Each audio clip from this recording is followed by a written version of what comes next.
दोस्तों, आज हम बात करेंगे शेयर बाजार की। ये एक ऐसा मार्केट है जहां कंपनीज के हिस्से बाय और सेल किए जाते हैं। इसे हम एक बड़े मेले की तरह समझ सकते हैं। यहां कंपनीज पैसे जुटाने के लिए अपने हिस्से बेचती हैं और इन्वेस्टर्स मुनाफा कमाने के लिए ये हिस्से खरीदते हैं। ये मार्केट कंपनीज को पूंजी जुटाने का एक जरिया प्रदान करता है, जिससे वे अपना बिजनेस बढ़ा सकते हैं, नई जॉब्स पैदा कर सकते हैं और देश की अर्थव्यवस्था को मजबूत बनाने में योगदान दे सकते हैं।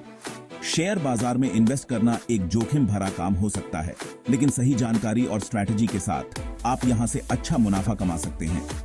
यह आपके फाइनेंशियल फ्यूचर को सुरक्षित करने का एक बेहतरीन तरीका हो सकता है। तो दोस्तों, शेयर बाजार एक शक्तिशाली माध्यम है जो कंपनीज और इन्वेस्टर्स दोनों के लिए फायदेमंद साबित हो सकता है।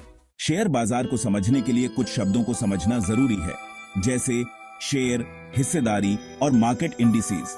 शेयर किसी कंपनी में आपकी हिस्सेदारी को दर्शाता है। मान लीजिए रिलायंस कंपनी अपने 100 करोड़ शेयर्स जारी करती है और आप उसमें से 100 शेयर्स खरीदते हैं, तो इसका मतलब है कि आप रिलायंस कंपनी के 0.0001% हिस्सेदार बन गए हैं। बाजार सूचकांक शेयर बाजार के प्रदर्शन को मापता है।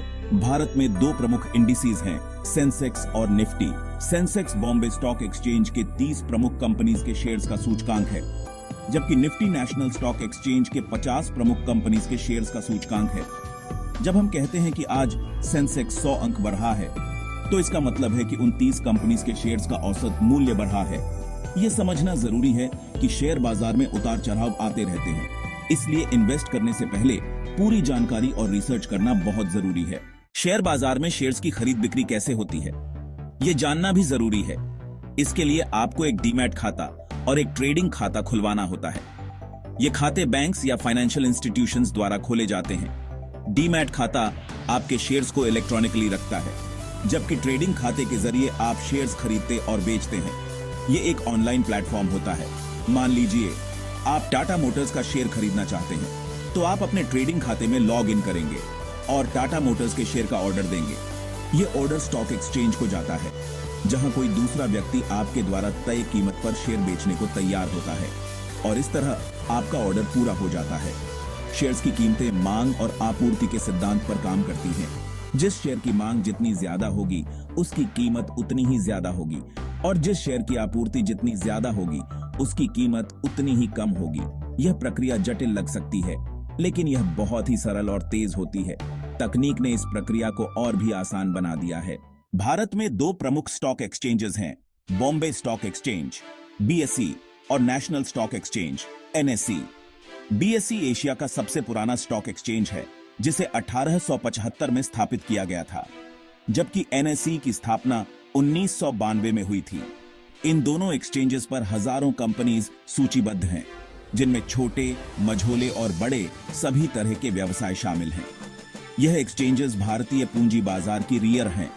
भारतीय शेयर बाजार की निगरानी भारतीय प्रतिभूति और विनिमय बोर्ड SEBI द्वारा की जाती है। SEBI का काम इन्वेस्टर्स के हितों की रक्षा करना और मार्केट में पारदर्शिता और निष्पक्षता सुनिश्चित करना है। भारतीय शेयर बाजार ने पिछले कुछ दशकों में जबरदस्त वृद्धि दर्ज की है और आज यह दुनिया के सबसे बड़े और सबसे तेजी से बढ़ते मार्केट्स में से एक है। दोस्तों, शेयर बाजार में इन्वेस्ट करने के कई फायदे हैं। यह आपको महंगाई को मात देने, अपनी पूंजी बढ़ाने और जल्दी अमीर बनने में हेल्प कर सकता है। लेकिन हर सिक्के के 2 पहलू होते हैं। शेयर बाजार में इन्वेस्ट करना रिस्की भी हो सकता है। बाजार में उतार चढ़ाव आते रहते हैं और आपका इन्वेस्ट किया हुआ पैसा कम भी हो सकता है। इसलिए इन्वेस्ट करने से पहले ध्यान रखें, सिर्फ उतना ही इन्वेस्ट करें जितना आप खो सकते हैं। इन्वेस्ट करने से पहले पूरी रिसर्च करें। अपने फाइनेंशियल एडवाइजर से सलाह जरूर लें। शेयर बाजार में इन्वेस्ट करना एक सतत सीखने की प्रक्रिया है। जितना ज्यादा आप सीखेंगे, उतना ही बेहतर इन्वेस्ट कर पाएंगे। तो दोस्तों, अगर आप सही जानकारी और स्ट्रैटेजी के साथ इन्वेस्ट करते हैं, तो शेयर बाजार आपके लिए एक वरदान साबित हो सकता है।